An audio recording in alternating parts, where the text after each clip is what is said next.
No Café com João, eu recebo o deputado federal de Santa Catarina, Rafael Pezente, do MDB, por um bate-papo. Deputado, correria, ano que vem, ano eleitoral, o senhor já se declara candidato à reeleição pelo seu partido, pelo MDB. Como é que está esta caminhada? Bom dia, um prazer recebê-lo aqui. Bom dia, João. Bom dia para os ouvintes da Sintonia. Que alegria estar aqui nessa rádio onde trabalhei durante alguns anos, né? Eu sou pré-candidato à reeleição, mas faço toda essa correria, visito os municípios nem é pensando nisso, sabe, João? Desde que eu me elegi em 2022, eu tenho rodado as cidades. Tu não pode se eleger, pegar os votos de Santa Catarina, cruzar os braços e ficar em Brasília. O meu eleitorado está aqui, mas aqui está quem me sustenta em Brasília também, quem paga o meu salário. E é por isso que todo final de semana eu estou rodando não só o Alto Vale do Itajaí, mas boa parte de Santa Catarina. O senhor costuma até elevar a voz, muitas vezes, em suas falas, em seus pronunciamentos, com relação às ações do governo federal contra o agro. Por exemplo, até agora não se tem os custeios para os agricultores. Eu conversei com a deputada federal Ana Paula Lima, do PT. Ela disse que a culpa não é do governo federal, mas sim do Congresso, do qual ela e o senhor estão inseridos. A culpa é de quem até o presente momento? A culpa é do governo federal porque não tem articulação dentro da sua própria base. Sim, o orçamento da União deveria ter sido votado já no final do ano passado. Ana Paula Lima, minha colega de parlamento, esteve aqui na Sintonia e disse que o orçamento foi votado só no dia 30 de abril. Não é verdade, o orçamento demorou para ser votado, mas foi votado no dia 20 de março. E o Lula, que queria tanto a aprovação desse orçamento, foi viajar para o Japão e demorou quase um mês para sancionar o orçamento. Nós temos vice-presidente para quê? O Alckmin serve para quê? O Alckmin estava com a caneta na mão e não sancionou. Demorou quase um mês para sancionar. Mas por que esse orçamento não foi votado antes? Por culpa do governo. Quem era o relator do orçamento? Eu estava lá na condição de deputado querendo votar desde o final do ano passado. Mas vou votar como? Se o relator do orçamento não apresenta a peça orçamentária para os parlamentares colocarem a sua digital. O senador Ângelo Coronel, do PSD da Bahia, que vota, segundo o placar do Congresso, 75% das vezes a favor do governo, foi segurando o orçamento, provavelmente acomunado com o governo, e não colocou a peça para a gente votar. Quando nós votamos, o governo levou quase um mês para sancionar. No entanto, a legislação brasileira permite que, enquanto o orçamento do ano não estiver em vigência, o governo pode utilizar 1/12 do orçamento já aprovado, utilizado no ano anterior. Infelizmente, a demora para aprovar o orçamento é uma prática corriqueira, muito comum em Brasília. E nenhum governo federal para por conta disso, a não ser que queira parar. E aí coloca a culpa no Congresso. O governo federal tinha dinheiro, assim que cortou a liberação de recursos para o Plano Safra, a gente reagiu instantaneamente, e aí não tinha dinheiro, tiraram a medida provisória com 4,1 bilhões de reais e imediatamente aportaram na agricultura. Se não tinha dinheiro, de onde é que encontraram? Então, 4,1 bilhões. O problema é que esse governo é muito bom de propaganda, de anúncio, mas esse dinheiro não chegou na ponta. Os agricultores têm me procurado para falar que ainda agora, depois de já 2 meses passado de todo esse lenga-lenga do Congresso contra o governo, os agricultores têm projetos no Banco do Brasil e ainda não tem dinheiro para o Pronaf. Os agricultores que querem Pronaf investimento não conseguem recurso. Só se nesses últimos dias é que liberou. Mas no final de semana passada, por exemplo, eu estava em Petrolândia, estava em Atalanta, estava aqui em Tuporanga, e nessas 3 cidades os agricultores me procuraram. Portanto, não tem recurso para Pronaf investimento, para custeio tem merreca, migalha. Pronamp, então, nem investimento e nem custeio. É um governo que gosta muito de castigar o agro, em vez de se reconciliar com o setor. Nós temos na nossa região, João, muitos agricultores que lá atrás já acreditaram nas propostas e no projeto do Lula e da Dilma. Muitos agricultores já votaram no PT. Então, o Lula, se quiser, consegue se comunicar com essa parcela da sociedade. não faz, não sei se por incompetência ou por vingança, que agora esses produtores votaram no Bolsonaro. E se as coisas continuarem assim, continuarão nesse projeto da direita. Agora, a deputada Ana Paula, minha colega de parlamento, que respeito como congressista, embora não concorde com absolutamente nada do que ela defende, ela também poderia dar sua parcela de contribuição. E quando os fiscais do Ministério do Trabalho vierem a Ituporanga, vierem à nossa região, porque eles certamente voltarão aqui, ela deve ficar do lado dos produtores e não dos fiscais. Não como aconteceu da última vez, que os produtores foram visitados pelos fiscais, não numa fiscalização, mas numa perseguição, com as caminhonetes dentro das propriedades, amassando cebola, invadindo as residências. E aí eu me manifestei contra essa atitude arbitrária e ela também se manifestou, mas não contra, defendendo a fiscalização. Tem tweet dela, inclusive, dizendo que esse trabalho que o governo federal faz para acabar com o escravagismo não vai parar, vai ser intensificado. A mesma deputada poderia se manifestar a favor dos produtores que, com muito custo, com o suor dos seus rostos, compram um pedacinho de terra e todo ano vão pagando, mas não. Ela vai para as redes sociais para se manifestar a favor do MST, dos trabalhadores sem terra, trabalhadores, né? Um movimento terrorista. Essa deputada, repito, que eu respeito, embora não concorde, ela poderia se manifestar a respeito das investigações que estão acontecendo para a gente descobrir quem é que botou a mão no bolso dos velhinhos para tirar dinheiro dos aposentados, num esquema grande, uma maracutaia, que retirou 90 bilhões de reais dos aposentados e esse dinheiro até agora não apareceu. Ela fica dizendo que a culpa é do Bolsonaro, mas cadê a assinatura dela na CPI? Então a gente precisa começar a colocar as coisas em pratos limpos e pode ser muito boa de conversa, mas na hora de trabalhar mesmo a gente sabe de que lado ela está. Eu acompanho as redes sociais do senhor, por falar em bom de conversa. Senhor não, né, João? Eu tenho 38 anos, recém-completos, calibre é, bom. Mas é deputado e o senhor vem do rádio. E acompanho alguns comentários feitos por algumas pessoas dizendo que o senhor fala muito, mas na prática não traz recurso nenhum para Ituporanga. Em termos de dinheiro, não só para Ituporanga, mas para a região, para o Alto Vale, como é que está sendo a sua participação como deputado federal? Eu procuro não fazer muita propaganda dos recursos que trago, João, porque é uma obrigação muito primária do trabalho de um deputado.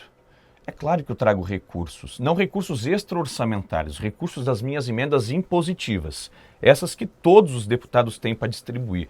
Para eu conseguir um recurso extra, eu preciso colocar o meu voto lá a favor do governo federal. E eu não concordo com a maneira como o governo federal vem tocando o Brasil. Mas os recursos impositivos eu trago e trago prioritariamente para a minha região, para o Alto Vale do Itajaí. Para Ituporanga, por exemplo, trouxe dinheiro para a PAI, trouxe recursos para o Serene, 250 mil reais, trouxe 750 mil reais para o Hospital Bom Jesus, tudo dinheiro que já está depositado. Tá? Trouxe 500 mil reais para fazer pavimentação aqui em Ituporanga, trouxe uma caçamba, um caminhão caçamba que 2, 3 semanas atrás foi entregue aqui, trouxe R$500 mil em implementos agrícolas, trouxe mais 600 mil reais em emendas minhas para fazer exame, consulta. E agora, para esse ano, estou trazendo mais R$500 mil para o hospital. Estou trazendo mais 200 mil reais para a Associação da Polícia Militar, mais 200 mil reais para comprar EPI para os bombeiros comunitários. Estou trazendo mais um valor considerável que ainda está necessitando de ajustes para implementos agrícolas, para as associações de agricultores. Desde que eu assumi até agora, eu tive possibilidade 2 vezes de destinar recursos em emendas. E nessas 2 vezes, contemplei Ituporanga, sem contar os municípios vizinhos, né? Que todos foram contemplados. Só Ituporanga já recebeu das minhas emendas R$4.500.000. Então sim, trabalho bastante, consigo bastante recurso, só procuro não fazer muita propaganda, porque não é o dinheiro que sai do meu bolso, João. É o dinheiro que sai do bolso dos ituporanguenses. Vai para Brasília, uma fortuna que vai para lá. E o que os deputados têm que fazer é trazer uma fatia dessa grana de volta em ações e projetos aqui. Ano que vem, ano de eleição. Eu já cheguei a conversar com o amigo E também já conversei com o secretário de Infraestrutura e Mobilidade do Estado, deputado estadual Gerry Comper. Gerry não demovia da ideia de disputar a Câmara Federal, e o senhor também é candidato à Câmara Federal. E os dois do Alto Vale e os dois do mesmo partido. Já acertaram o cargueiro? Como é que está essa situação? Sim, sim. O Gerry tem tamanho para ser deputado federal se quiser. Está fazendo um bom trabalho na Secretaria de Infraestrutura. O Gerry, aliás, é muito trabalhador. Ninguém pode falar diferente disso. Mas o Gerry hoje é deputado estadual pelo Alto Vale. E o MDB tem um deputado federal. Isso sempre aconteceu desde a época do Ivo Vanderlinde, depois João Matos, daí Peninha, daí Aldo Schneider. A região tem um MDB forte porque mantém essas duas cadeiras. E nunca um estadual se atravessou querendo ir a federal antes de o federal buscar um outro projeto ou se aposentar, como aconteceu com o Peninha.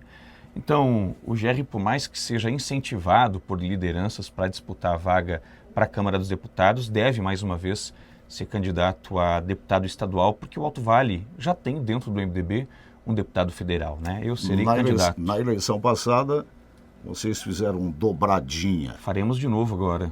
Sim, o Gerry, reeditar a dobradinha. Sim, o Gerry deve ser o meu candidato a deputado estadual, se as coisas assim acontecerem, né? Se de fato ele for candidato a estadual e eu for candidato a federal, porque hoje nós somos pré-candidatos. Falta mais de 1 ano e meio para a eleição ainda. Eu acho que é precipitado a gente falar a respeito disso. Mas esse, no momento, é o projeto. O Gerry poderia ser deputado federal lá atrás, quando o Peninha resolveu parar. Então, o Peninha procurou o Gerry e ofereceu para ele a vaga. E o Gerry, naquele momento, entendeu que deveria ser candidato a estadual, porque ele estava, naquele momento, na mesma situação em que eu me encontro agora. Na primeira eleição, eu precisei muito do suporte do Peninha para me eleger, porque quem era o Rafael Pezente? As pessoas em Ituporanga, que na região até conheciam, por conta do trabalho, inclusive, aqui na rádio, mas fora não conheciam. Eu não posso contar só com os votos da região da Cebola para me eleger.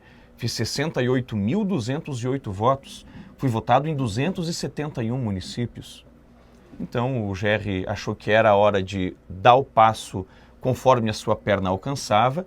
Ele se elegeu na primeira eleição como Gerry Dualdo. Precisava colocar o seu mandato à prova e ver se tinha votos, de fato, para se reeleger. E provou que, sim, tinha votos, graças ao bom trabalho que teve. Eu também agora preciso colocar o meu mandato à prova. Me elegi porque o Peninha me abraçou, conversou com as lideranças. Claro que também tive minha parcela de contribuição, né? Mas sem o Peninha sequer seria candidato. Imagina me eleger deputado federal. Agora o Peninha pode rodar os municípios todos e implorar, pelo amor de Deus, ajuda esse menino mais uma vez. As pessoas ajudarão ou não, de acordo com o mandato que tive, que estou tendo em Brasília. O senhor acha que cresceu, em termos de adesão, da eleição passada para a eleição do ano que vem? Tem mais pessoas querendo abraçar a campanha do deputado Rafael? Não tenha dúvida disso, né? Os números provam isso que vou dizer. Na campanha passada, quando disputei, minha primeira eleição da vida, eu tinha grupos formados em 76 municípios. Hoje eu já tenho grupos formados em 126 cidades. Então, exatamente 50 municípios a mais do que eu tinha. E a gente ainda está com 1 ano e meio de antecedência. Daqui até a eleição, mais grupos serão formados e eu tenho procurado abraçar os grupos que eu consigo depois dar atenção. Municípios onde eu não consigo visitar, as pessoas me procuram por conta dos meus posicionamentos em Brasília, numa defesa forte do agro, num posicionamento dentro do MDB mais à direita, e se eu não tenho condições de visitá-los, de dar atenção, de ajudar com recursos, eu peço desculpas, mas acabo não indo. Então não tenho dúvida de que o grupo agora está muito maior, né? Nós temos um projeto muito mais seguro dessa vez, e se não vier nenhum tsunami até na próxima eleição, né, a eleição deve acontecer sem toda aquela emoção que passei quando houve a apuração dos votos, né? Naquele momento, se eu tivesse qualquer problema cardíaco, certamente teria acontecido um infarto. Não quero mais passar por isso. Nós temos, pelo menos no presente momento, 3 pré-candidatos ao governo do Estado. Décio Lima pelo PT, João Rodrigues pelo PSD e Jorginho Melo pelo PL. O MDB, digamos que está meio dividido com relação ao governo do Estado. Parte do MDB quer ir com o João, parte quer permanecer com o Jorginho. Qual é a sua visão como deputado federal? O MDB de fato está dividido, eu rodo pra caramba Santa Catarina e as lideranças com mandato estão mais próximas hoje do governador Jorginho Melo porque ele usa muito bem a máquina que tem à disposição. Não é o Carlos Moisés disputando a reeleição, é o Jorginho Melo, um político profissional que chegou aonde chegou não à toa, com um merecimento, por mérito dele. Então as lideranças se aproximam porque tem interesse também, né, na estrutura que a máquina pode oferecer.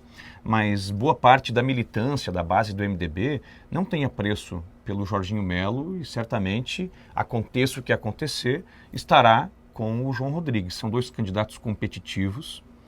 Nessa eleição, o quebra-pau vai ser grande, eu já posso prever. Briga de cachorro grande. Se de fato os dois disputarem, né, a eleição. O Jorginho Melo com uma estrutura política muito bem amarrada, ele é bom de acerto, bom de acordo, e o Luiz Henrique já falava que a eleição a gente ganha no atá, e o João Rodrigues com uma arma muito poderosa que é a comunicação. A comunicação do João é assertiva, vai direto lá com o eleitor. Hoje nós temos a Federação União Progressista mais próxima do João Rodrigues do que do Jorginho Melo, e nós temos também um novo partido que vai ser fundado graças à fusão de PSDB e Podemos. Ainda estão nas tratativas, mas isso é que deve acontecer. E esse partido hoje também está mais próximo do João do que do Jorginho.